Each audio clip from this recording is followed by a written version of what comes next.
Ban के बाद से पूरी तरह से ये इमोशनली बौखला गया है और आज तो लाइव में इसने हद पार कर दिया है। जो चीज़ बात किया है उस पे मैं बात करूँगा, लेकिन सबसे पहले ये मोदी गवर्नमेंट को टारगेट कर रहा है और बोल रहा है 2014 के बाद में इंडिया के हाथ में कटोरा है और 80 करोड़ लोग राशन कार्ड से जो अन्न मिलता है, जो फूड मिलता है उससे ज़िंदा हैं। तो आज मैं मोहसिन अली को फैक्ट एंड फिगर के साथ बात करूंगा। ये जाहिल बोल रहा था ना कि मैं इंटरनेशनल जियो पॉलिटिक्स का स्टूडेंट हूँ। बेटा कभी न्यूज़ पढ़े हो? इंटरनेशनल जियो पॉलिटिक्स तो बोल दिए, IMF का कभी रिपोर्ट आता है तो कभी पढ़े हो? वर्ल्ड बैंक का कभी रिपोर्ट आता है तो कभी पढ़े हो? नेबूरा का जो इकोनॉमिक प्रोजेक्शन आता है कभी देखे हो? नाम भी सुने हो इसका? मैं जो नाम ले रहा हूँ नाम भी सुने हो या नहीं सुने हो? नहीं सुने होगे तो इकोनॉमिक फोरकास्ट ये देखा करो कि किस देश का क्या चल रहा है। तो मैं आप लोगों को आज फैक्ट एंड फिगर का बता रहा हूँ। IMF इंटरनेशनल मॉनेटरी फंड जिसके कर्ज से पाकिस्तान जिंदा है, जिससे ये लोग भीख लेते हैं, उसने क्या प्रोजेक्शन किया है इंडिया के बारे में। तो सबसे पहले तो प्रोजेक्शन है, ये एक फैक्ट है। ये बोल रहा था ना कि मोहसिन अली की मोदी जी के आने के बाद में इंडिया में के हाथ में कटोरा है, इंडिया भीख मांग रहा है। देख ले मोहसिन अली, 2015 में इंडिया का जो इकोनॉमिक था वो कितना था? 2.1 ट्रिलियन डॉलर था और अभी 2025 में 4.3 ट्रिलियन डॉलर है। इस डिकेड में कितना बढ़ा है ये देख ले। इंडिया वर्ल्ड का 5th लार्जेस्ट इकोनॉमी है। हम 80 करोड़ लोगों को फूड देते हैं, अन्न देते हैं, उसके बाद में हम वर्ल्ड का 5th लार्जेस्ट इकोनॉमी है।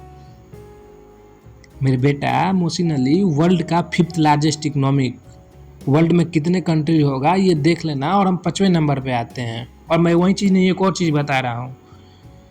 2024-25 ये जो फाइनेंशियल ईयर चल रहा है, IMF ने ऐसा प्रोजेक्शन किया है, स्क्रीन पर सारा प्रूफ दिख रहा होगा, आप लोग पढ़ लेना वीडियो पॉज करके। इंडिया 3rd क्वार्टर में 4th लार्जेस्ट इकोनॉमी बन जाएगा और जापान को सरपास कर जाएगा। जापान को हम लोग पीछे छोड़ देंगे इकोनॉमी में। 2024-25 में ही जापान को हम लोग पीछे छोड़ने वाले हैं। और IMF ने ये भी फोरकास्ट किया है कि इंडिया जो है अगर इसी रफ्तार से इसी पाथ पे चलते रहे तो ये जर्मनी को भी पीछे छोड़ देगी, और जो 5 नंबर से है तो जापान को पीछे छोड़ने के बाद 4 नंबर पे और जर्मनी को 2027 में पीछे छोड़ देगी। तो उसके बाद हम 3रा लार्जेस्ट इकोनॉमी होंगे वर्ल्ड के। सोच रहे हो? इंटरनेशनल जियो पॉलिटिक्स के स्टूडेंट, कौन सा मदरसे से पढ़ रहे हो? कौन से यूनिवर्सिटी से पढ़ रहे हो? जियो पॉलिटिक्स जो तुम बता रहे हो कि मैं जियो पॉलिटिक्स से स्टूडेंट हूँ, मदरसा यूनिवर्सिटी के पढ़े हो ना, इसलिए पता नहीं है। IMF कोई इंडिया का बॉडी नहीं है, वर्ल्ड बैंक कोई इंडिया का बॉडी नहीं है, नेबूरा का जो फोरकास्ट आता है कोई इंडिया का बॉडी नहीं है। इसमें हाईली क्वालिफाइड लोग होते हैं, बहुत सारे इसमें फैक्ट एंड फिगर होता है, बहुत सारे डाटा को पूरे साल कंपेयर किया जाता है, पूरे साल ग्राफ उसका देखा जाता है, उसके बाद ये फोरकास्ट दिया जाता है और 99% फोरकास्ट सही होता है जो भी देती है IMF। जिस IMF से तुम लोन लेकर कर्ज लेकर जी रहे हो ना, उस IMF का ये फोरकास्ट है। इंडिया कहाँ पहुँच गया भाई, और तुम लोग बस मतलब क्या व्हाट्सअप यूनिवर्सिटी वाला ज्ञान तुम लोग देते हो अपने चैनल पर। ये कुछ फैक्ट एंड फिगर पता है या नहीं पता है? मुझे लगता है कि जो मदरसा में तुम्हारे पाकिस्तान में जो न्यूज़ वायरल होते हैं, मदरसा वाले पढ़कर वायरल करते हैं, उसी न्यूज़ को तुम दे देते हो। ये तो पढ़ लिए कि 80 करोड़ लोगों को इंडिया में राशन मिलता है, ये भी बता देते हैं कि 80 करोड़ लोगों को जो राशन मिलता है उसका क्वांटिटी कितना होता है। इतना कम होता है कि एक इंसान 1 महीना भी नहीं खा सकता है, उतना राशन होता है। उसकी फैमिली कहाँ से खा पाएगी? बेहुदा इंसान, तुमको यही नहीं पता है। तुम अपने आप को इंटरनेशनल जियो पॉलिटिक्स स्टूडेंट बता रहा है, तुमको एक IMF का फोरकास्ट नहीं पता है कि इसने क्या प्रोजेक्शन किया है कि इंडिया कहाँ पहुँचने वाला है और तुम कहाँ हो। ये भी IMF ने फोरकास्ट किया है कि 2032 में इंडिया के पास जो हो जाएगी, अभी 2025 में 4.3 ट्रिलियन दिख रहा है ना, 10 ट्रिलियन डॉलर इंडिया का इकोनॉमिक होने वाला है। किस दुनिया में जी रहे हो तुम? कौन सी दुनिया में जी रहे हो? मदरसे वाले दुनिया में? वहीं खुश हो? पाकिस्तान में बैठकर भीख मांग कर खुश हो? बेटा फैक्ट एंड फिगर पे बात करो। तर होगी तो इस वीडियो का जवाब दे देना, अगर थोड़ा सा भी फैक्ट एंड फिगर का ज्ञान होगा और थोड़ा सा भी एजुकेटेड होगे तो। अनएजुकेटेड वे में मत देना जवाब।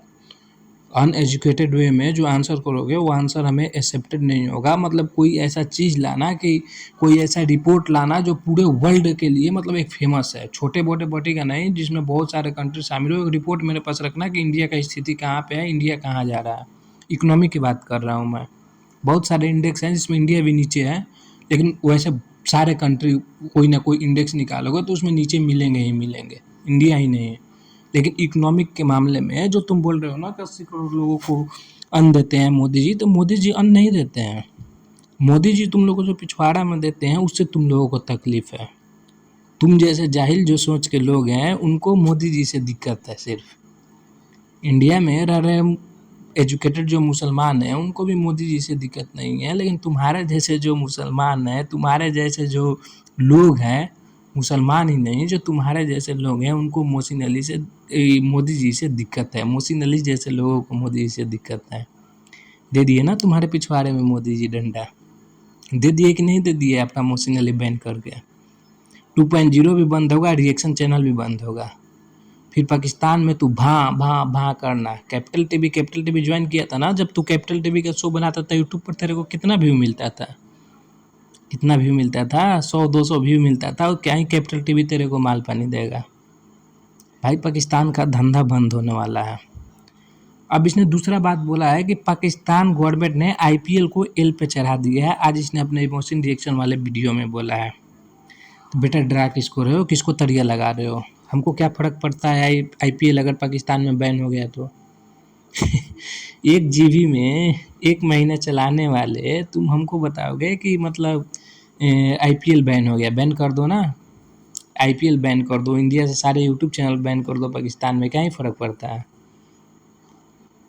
क्या ही फ़र्क पड़ता है? 0.5% लोग मेरे चैनल को देखते हैं पाकिस्तान में। ऐसे ही कितना भी इंडिया का बड़ा चैनल होगा, 10% से ज़्यादा लोग नहीं देखते होंगे पाकिस्तान में, तो हमको उतना फ़र्क नहीं पड़ता है। तुम्हारा बैन हुआ, तुम लोग 90% 80% इंडियन ऑडियंस लेकर बैठे हुए थे, फ़र्क तो तुम लोगों को पड़ा है। फ़र्क तो तुम लोगों को पड़ा है जो 70% 80% इंडियन व्यूअर्स पे जिंदा थे।